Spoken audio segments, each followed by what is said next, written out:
What's up, everybody? JumboBunny here, and today I've got something a little bit different for you. We're going to be playing some Spintires. For those of you that are not super familiar with Spintires, it is a really kind of enigmatic game. It's a lot of intricacy for something so simple as what some would view as just a logging simulator. It's way more than that.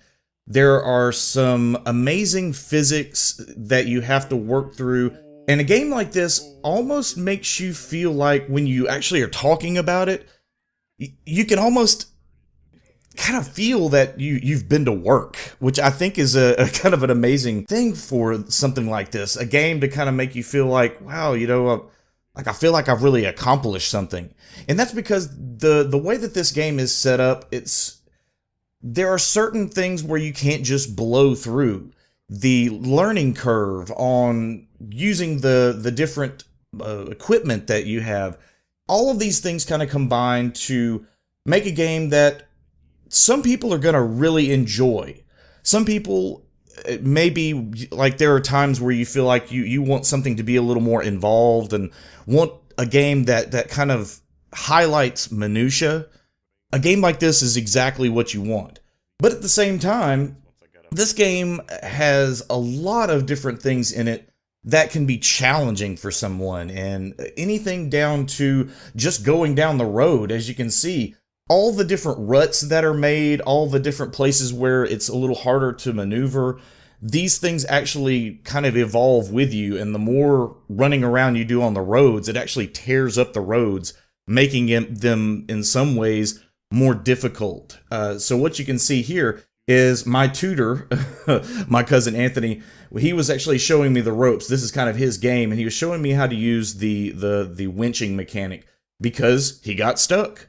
When you're using certain pieces of equipment, you're going to have different problems in different places depending on the vehicle's capabilities. And he was actually pulling an 18-wheeler trailer, so he got stuck basically fording a river. So I had to winch him out. I was kind of the support vehicle in this scenario. So as you can see, you actually have to work with diff lock, all-wheel drive, two-wheel drive, make sure the parking brake is right, make sure the winch is set up, make sure you're in the right gear. All of these different things kind of have to go into something as simple as pulling your partner out. You can do this with just one person. You don't have to have two people. That's one of the beauties of this game, is that you basically can jump from vehicle to vehicle. But your vehicle, if you get stuck, you have to then jump to another vehicle, go and pull your other vehicle out. As you can see, there's a lot more to this than just throwing mud around. I know everybody thinks, everybody from the South, that's all we do is sleep with our sister and go mud hogging. Definitely not in my day-to-day vernacular, trust me.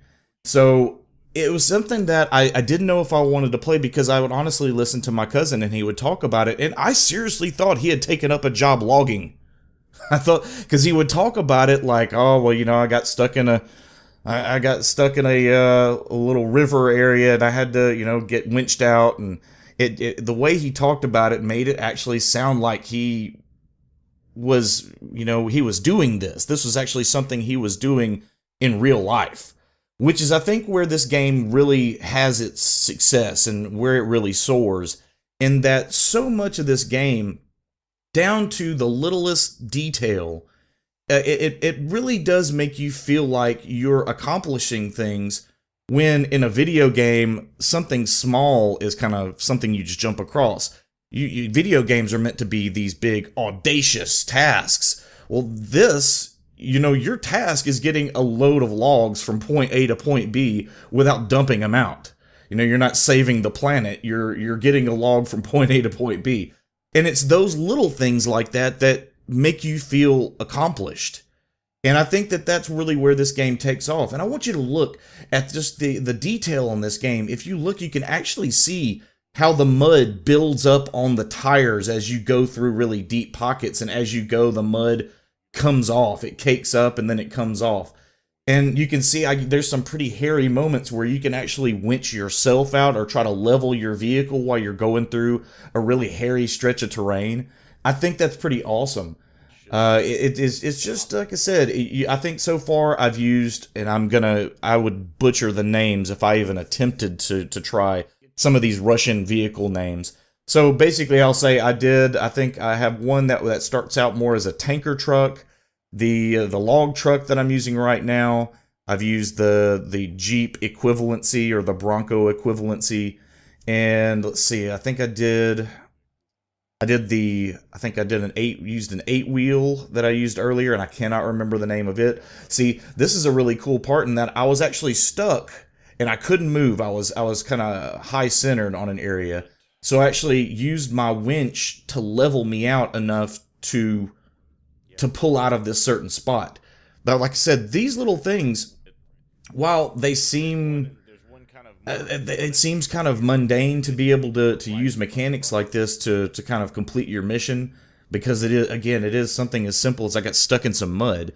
But again, if this is the type of game where if you like that kind of that kind of small things making the difference, the minutia of games, you're gonna really enjoy this game.